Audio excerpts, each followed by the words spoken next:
everyone, welcome back to another video. If you're new here, my name is Fiona and I'm an artist and illustrator. In today's video, I'm going to be talking about art materials that I regret buying. Listen, we all have those moments where we see something shiny and new that another artist is using and we want to try it. Curiosity is super natural and a part of the artistic process, but sometimes not all those decisions can work out for us, and I am the culprit of many of those bad decisions. I think that sometimes maybe I buy things knowing that it might not fit into how I work, but I buy it anyways, especially if I see somebody else using it. Sometimes we'll buy something and we won't know that it doesn't work for us until we get it and use it ourselves. And through this video and my experiences with these materials, I'm hoping that I might be able to offer any advice or tips for who these might work for and who they might not. But without further ado, let's get into the video. So the first thing that I wanted to talk about today is watercolor ground. I bought this for a specific project, and it's basically a material or a medium where you can paint on different materials that aren't paper, and it creates an absorbent surface so that watercolor can adhere to. And I got this because I wanted to experiment with painting watercolor on top of acrylic paint or on acrylic board. People use it on like metal or wood or things like that. I got the transparent watercolor ground, and I think the main thing that did not work for me is that you have to, for best results, I think they recommend using a couple layers of this, and in between the layers, you have to let it dry for 24 to 48 hours. I do not have that kind of patience. I also feel like I just never reached for it because I felt like it was just in my head such a hassle. I know that people use this and love it, and especially if you're using it on certain like metal or things like that, but I just got it for one project to experiment. Oh, it was for collage. I wanted to see what it looked like if I painted water over collage, like magazine paper. I don't even think I ended up using it. I think I experimented with it a little bit and it just wasn't for me.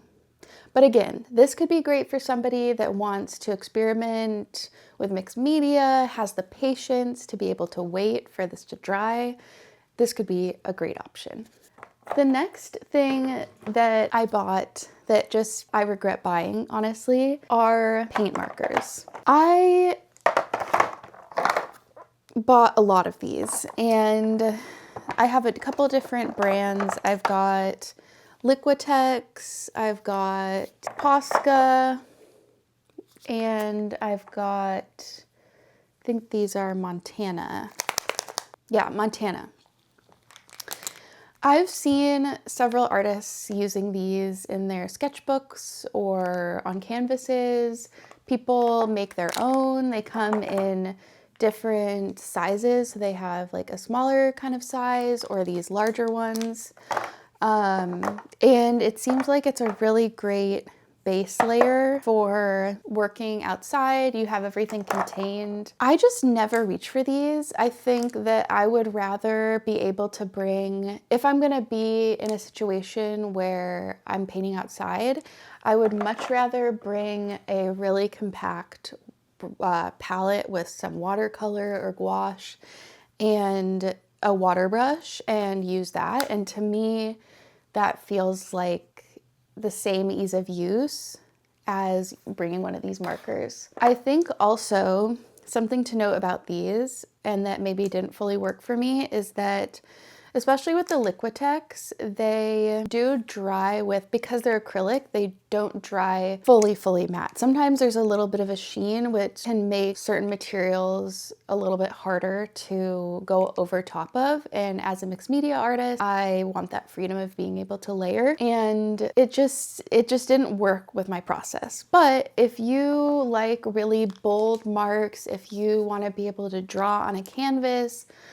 if you're in a sketchbook and you just want something super easy, you don't want to deal with a water brush, or you don't want to deal with mixing colors, and you just want to buy one marker or a couple colors, by all means, these are awesome. And I think I just bought too many colors without actually thinking about how they were going to fit in for me. The next thing that I regret buying are oil paints. I have had these for a while, like several years at this point, clearly.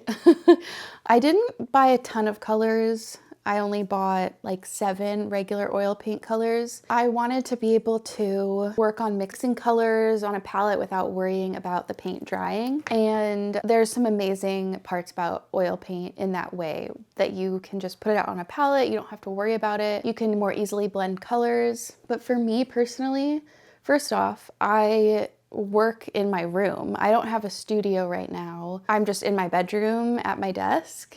And you don't have to use, solvents or anything, which is, I think people sometimes misunderstand that oil paints themselves are not toxic. It's the fumes from the solvents that are what is unhealthy for you to breathe without proper ventilation. But the thing with oil paints is that they are a lot harder to clean, and because they are not water soluble. So because of that, in order to clean the brushes, it's just a bit messy, it's a bit tricky without solvents. And so I have brought these I took a figure painting class in school, and it was an interesting experience, especially there they have like the proper disposal techniques that you can use, and it's much easier. But even then, I think just how I like to work personally is that I work rather quickly. And I think with oil paints, they don't dry, and so I have a harder time with that. However, I think that is a really great challenge of like being confident with your colors and your placement and your brush strokes, because with acrylic, it dries within a couple of minutes or however long, based off of temperature and things like that. And so I would be interested to revisit oil paints. However, in the form of water mixable oils, which I do have. So if I were somebody who had access to a studio, or maybe had a designated space in their home, something to consider is like if you have pets in the house, like you want to be extra careful. And if you're using solvents, especially, like that's flammable as well. So there's a separate kind of waste disposal for solvents and oil paints. But like I know so many people who use oil paints and love them and make beautiful, beautiful work. The next thing that I regret buying is the Derwent XL charcoal blocks. I bought these, I must have seen somebody using these. Basically what these are tinted charcoal blocks. They are a lot bigger than the average charcoal stick. They're very chunky, and they come in different colors. So there's a white, a ochre, a purple, and then Mars violet, black, and sepia. They're really pretty colors. They're very, very pretty. I think I just never found a use for them. I experimented a little bit here and there as like a base layer of how you might use like a soft pastel or something like that. But they're, as with any charcoal, they're very messy. These ones are very large, hence the name XL charcoal. But since I'm working at home, it just didn't really work for me, and the colors weren't something that I was necessarily reaching for. I think I would rather use and much more often reach for a soft pastel or something like that you have slightly more control, broader range of colors. Who these might be great for is somebody who maybe you're taking a figure drawing class and you're working on large sheets of paper, or maybe you don't mind the mess or anything like that. I mean, I think that's what it probably boils down to for a lot of things, is the mess. So you might want to check these out if you are going to a figure drawing class and you're kind of bored of regular black charcoal. You want to try something a little larger, which could give you like a larger effect because you can use them on their side, faster shading, so those quick gestural marks if you're out in the landscape and you're wanting to just get something down really quick, these could be a great option. The fifth category of things that I regret buying are inks. I am a ink spiller, notoriously so. I cannot be trusted around an ink bottle. The amount of bottles of black ink that I have spilled is actually insane. I do not trust myself with an ink bottle, and yet I still kept buying them. I don't know why, but there are so many pretty colors, and I've seen other artists use them, and people make amazing work with ink. But again, I do not trust myself because it's so permanent. Once it hits the carpet, it's not going anywhere. It's there forever. But there are several brands that I've bought. This, again, it's not anything to do with the inks themselves. It's more so my own clumsiness. So I have like a couple different bottles. There are these like, the Higgins one, and then a couple more like specialty drawing inks.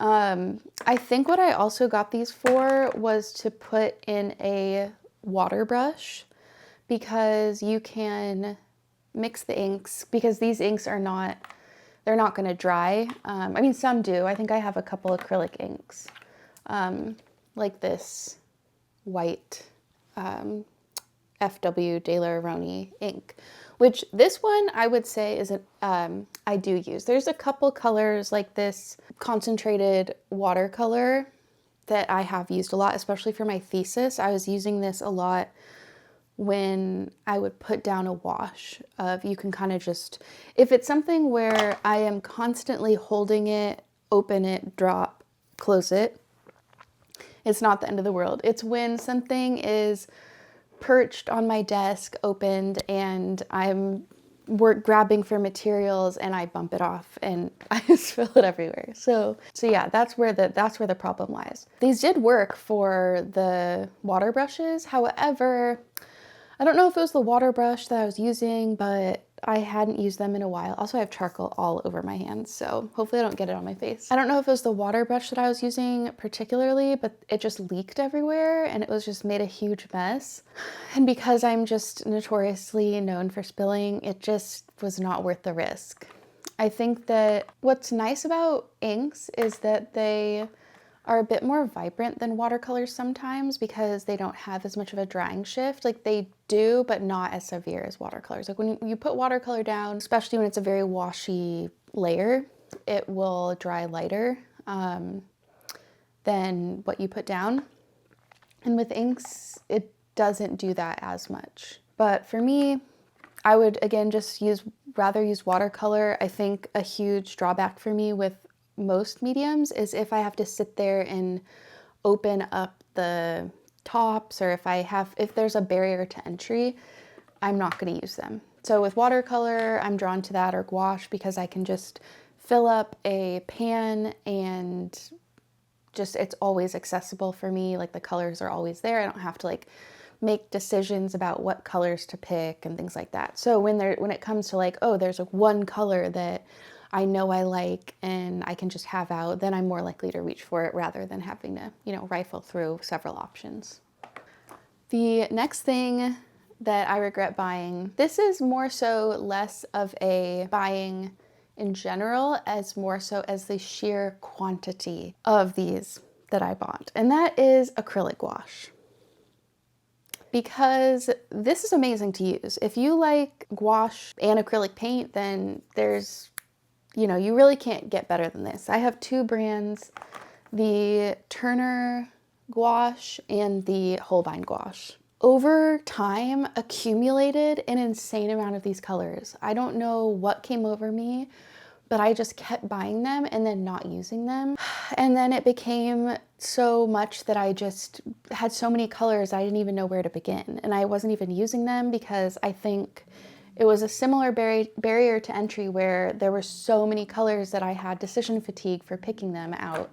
And also, you have to squeeze them on a palette and worry about them drying, and it just became a little bit too much for me. I recently was going through my colors and selecting colors to kind of keep out so that I can see them. Either store them in like these drawers so I can easily take out and and use them. I think that's a really helpful tip, is that I've given some away to friends or, you know, people who I know use this gouache a lot, but I was thinking, you know, you can also just put things in a smaller grouping of a supply that you have a lot of. You can pick a few colors, knowing that you can swap them out. It doesn't have to be a final mix, and then keep those colors right in front of you so that you remember to use those. So that's something I'm trying out. I can report back on how that goes for me.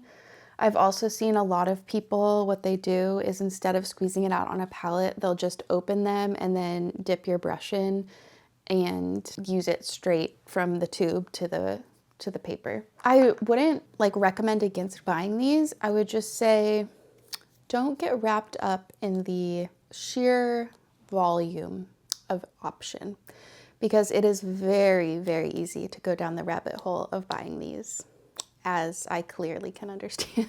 The seventh and final art supply that I regret buying are these drawers, these wooden drawers I got from Jackson's. They are really well made. They look beautiful. They're very aesthetic, and they hold a whole variety of things. But I think I just don't have enough space to be able to utilize them in the way that they should be used. I bought two, so they're stackable. I bought 2 sets of them. And they're meant to hold like soft pastels, oil pastels, colored pencils, anything like flat, like the R&F drawing oils fit in there perfectly.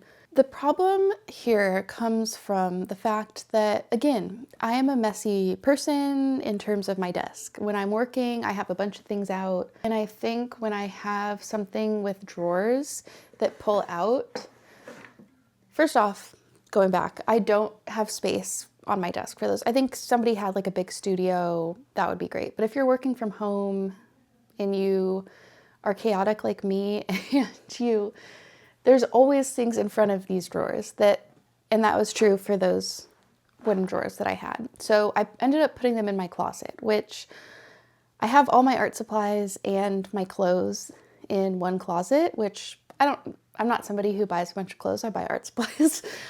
So like that works out, but which means if I want to use my soft pastels or oil pastels, which I'm storing in there, I have to get up, walk over to my closet, find them, open the drawers, pick out the colors I want, and then when I'm done with them, go and put them back.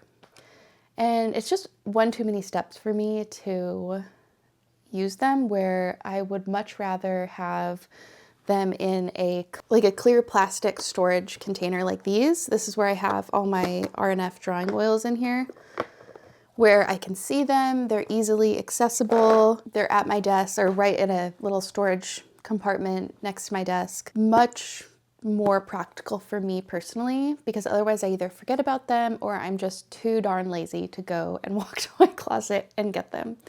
Thank you all so much for watching this video. I hope this was helpful. I didn't want the tone of it to be that these products are bad. It's just, these are things that didn't work for me and why. Because they could be really great for some people.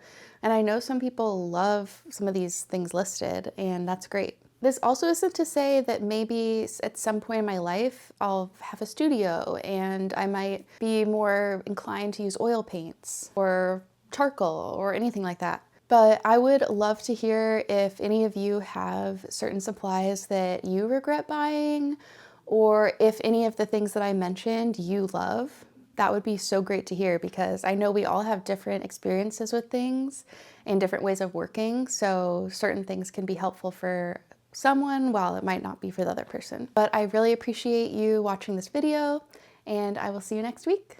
Bye.